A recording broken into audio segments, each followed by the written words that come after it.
Nini Kwikwa. I'm Makana Cuevas. And I'm LaFofa. Welcome to ASK News. Today we'll be taking a walk in the past and discussing the similarities and differences between the Declaration of Independence and the Gettysburg Address with our fellow friends, Abraham Lincoln and Thomas Jefferson. It's address, not address. Get it right. Potato. In order to get a more precise point of view, I've invented a time machine so we can go back into the past and see what the authors of these two pieces think. Ta-da! So LaFofa, you actually invented this time machine? Yes, sir. Ma'am, why wouldn't I? Well, I better get going into the past. Have fun. Whee! Proper entrance, please.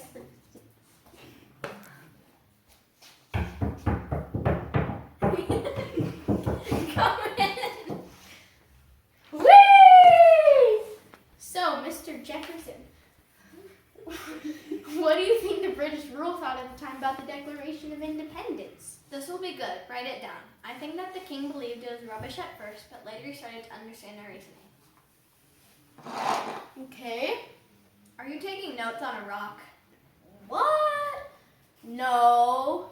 This is my rock solid notebook. Yeah, that sounds real. That's what I was thinking. Okay. Well, I have another question for you. Who wrote the Declaration of Independence? Tough question. I'll remember. Oh, okay, here it is. The Continental Congress met in Philadelphia with the intention to vote for independence from England.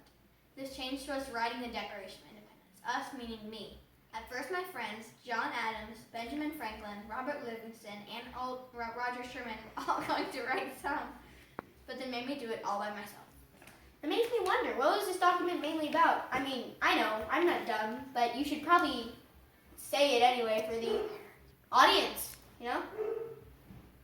That's an easy one. I believe in life, liberty, and the pursuit of happiness for the people of America. Great Britain was not giving us these things at first, so we finally declared independence with this document. Anyway, I have another question for you. How would you and the other authors of the Declaration of Independence compare your document to the Gettysburg Address? The what? Oh, I'll show you some of my future stuff.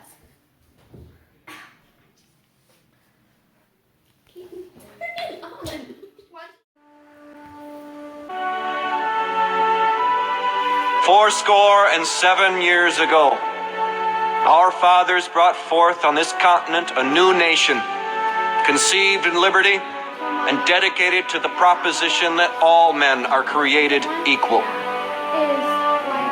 Now we are engaged in a great civil war, testing whether that nation, or any nation so conceived and so dedicated, can long endure. We are met on a great battlefield of that war. We have come to dedicate a portion of that field as a final resting place for those who here gave their lives that that nation might live. It is altogether fitting and proper that we should do this. But in a larger sense, we cannot dedicate, we cannot consecrate, we cannot hallow this ground. The brave men, living and dead, who struggled here, have consecrated it far above our poor power to add or detract. The world will little note nor long remember what we say here, but it can never forget what they did here. It is for us, the living, rather, to be dedicated here to the unfinished work which they who fought here have thus far so nobly advanced. It is rather for us to be here, dedicated to the great task remaining before us, that from these honored dead we take increased devotion to that cause for which they gave the last full measure of devotion. That we here highly resolve that these dead shall not have died in vain.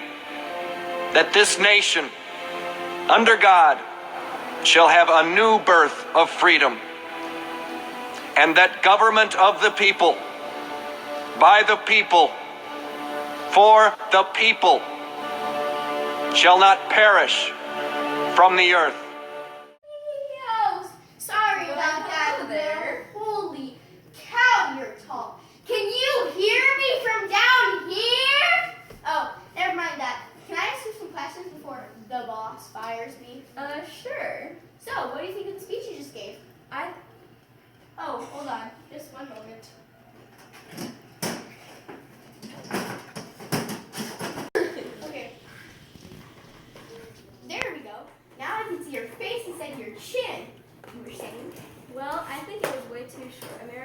president should be giving a long speech that's worth listening to, not some 2-minute speech.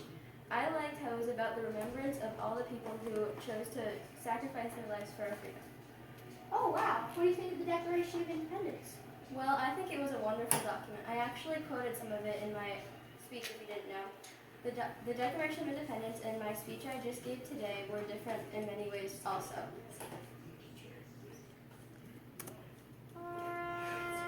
Let's start with the basics, shall we? Both Thomas Jefferson and myself are known to have a way with words. Both of these documents were written in America by Americans for the greater good of our country, and in order for this country to thrive, these documents were written to the populace. Hold on, keep going. Oh yeah. Both of these documents are based on the two concepts, peace and liberty for all. Wow, that's amazing. So, I have to ask you another question. What about the differences between the Declaration of Independence and the Gettysburg Address? Oh, there's no time. I have to go. I'll send you a letter. What's your address? 3619 future stuff. No, wait, no, it's 3619 north south future stuff lane.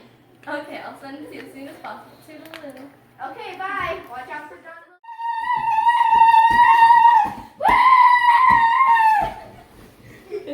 I had a heart Hey, attack. you're back. How was it? It was good. What did you learn? Well, I learned that the Declaration of Independence and the Gettysburg Address were founded on two concepts: peace and liberty, of the people, by the people, for the people. See what I did there? At Gettysburg. News. Is